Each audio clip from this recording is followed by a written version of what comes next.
This is my first resin 3D printer, and I've got a wash and cure plus with this so that I can make the whole job much easier. So this is actually quite a large wash and cure machine. As you can see here, it eats up 1 litre with nothing, so I put 5 litres of alcohol,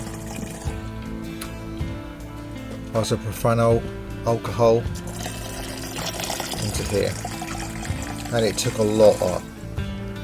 Even then it didn't get to the top, because that can take like 9 litres or something like that.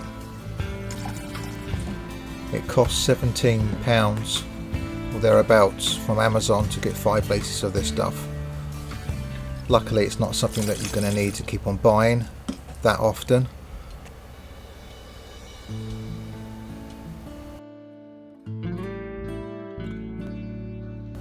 So this machine, it washes the 3D print, which is an essential part of the process, and it also cures it, as we'll see later on.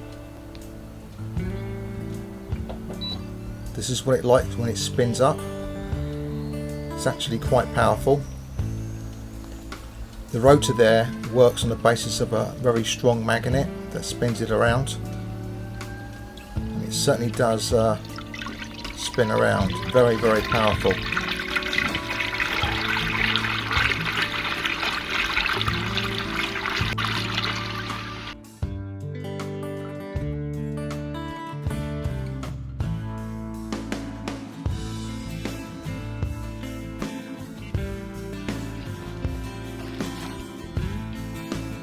As I was unpacking this, I soon come to a realisation that I actually needed much more workspace than I probably had imagined.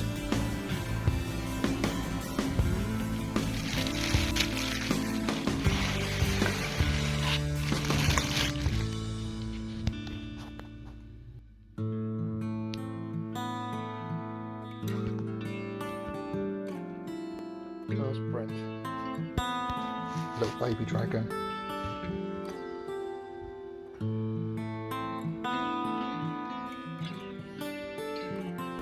I've got an automatic mini heater that's inside the enclosure of this printer, so that it maintains a certain temperature for the resin, which is really important.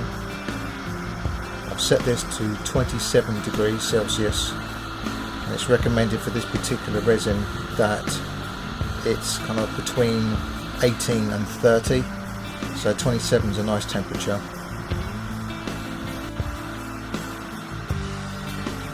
Louder than I was expecting.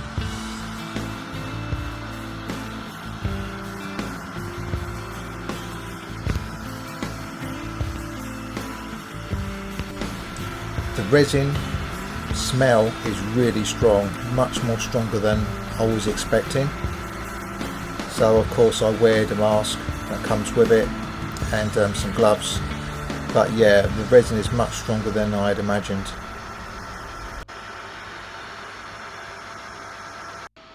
This was a default file to print, and it was set up based upon normal resin, although this printer is capable of going much more faster than this.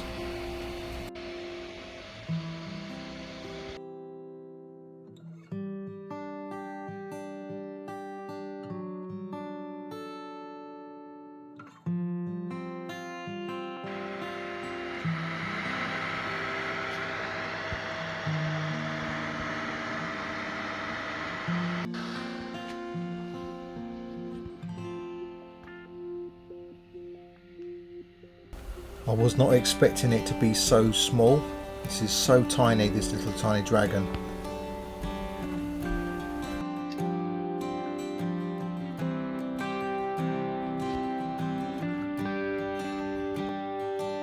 It was stuck on there very well, but it didn't take too long to get this off.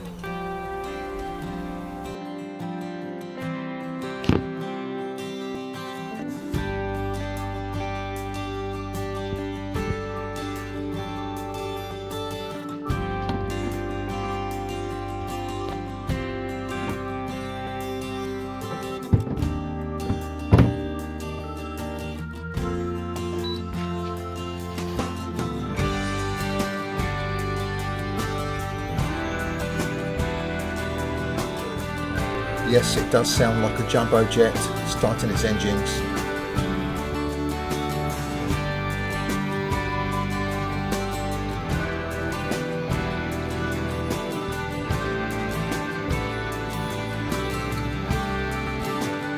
Hope it don't break it.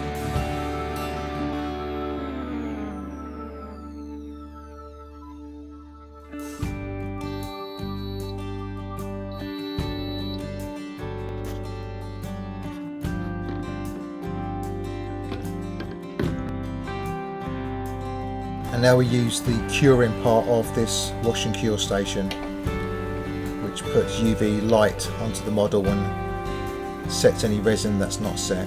It cures it.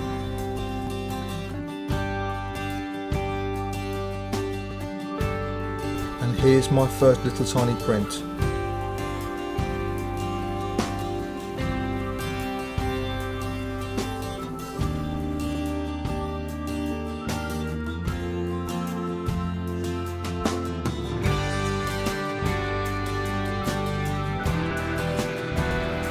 It was tremendously fast, but I could already see that there was some kind of artifacts on the side of the skull there. But overall, I was very impressed with the speed of it.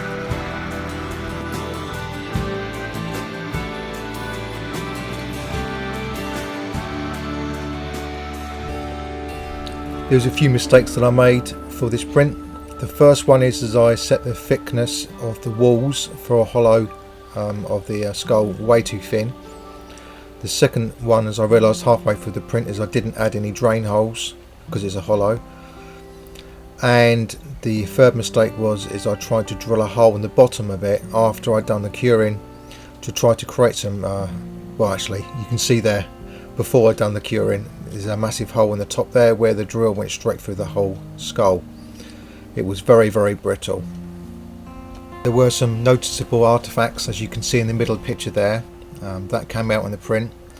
You can see here that there was a lot of cleanup to be done for this, which I didn't bother doing because to me it was a failed print, although the printer did succeed in getting to the end.